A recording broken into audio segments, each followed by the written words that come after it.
जो प्रतिदर्श या सैंपलिंग जो मेथड होते हैं वो दो तरह के होते हैं। जैसे एक तो संभाव्य प्रतिदर्श होता है, एक असंभाव्य प्रतिदर्श होता है।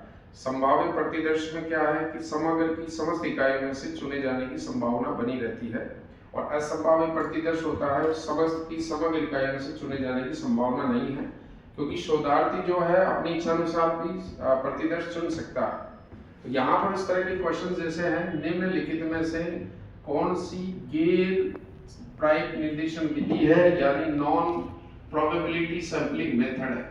तो अगर अपन ऑप्शन में देखें तो स्तरित निर्देशन जो विधि है ये यादृच्छिक विधि होती है, यादृच्छिक विधि होती है, और ये संभाव्य प्रतिदर्श होता है, संभाव्य प्रतिदर्श होता है। जैसे देव निर्देशन विधि ये भी संभाव्य प्रतिदर्श होता है।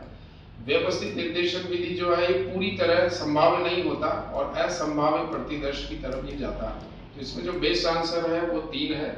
ये सौदर्शी प्रतिचयन भी यानी प्रोबेबिलिटी नॉन प्रोबेबिलिटी सैंपलिंग भी कहलाता है। जैसे कि आप क्वेश्चन है नेक्स्ट, सरल यादृच्छिक प्रतिचयन का प्रयोग नहीं किया जाता है। सिंपल रैंडम सैंपलिंग मेथड्स का यूज जहां पर नहीं करेंगे, तो सरल यादृच्छिक विधि जो है वहां यूज की जाएगी जहां सजातीय जनसंख्या या होमोजेनिटी जहां पर ज्यादा हो। जैसे विजातीय समग्र हो, जैसे हेट्रोजेनियस पॉपुलेशन जहां ज्यादा हो, तो यहाँ पर स्तरित यादृच्छिक विधि का प्रयोग किया जाता है।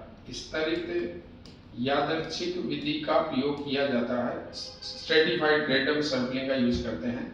सजातीय जहां समग्र हो, यहाँ पर सरल यादृच्छिक विधि का उपयोग किया जाता है, सरल यादृच्छिक विधि का उपयोग करते हैं।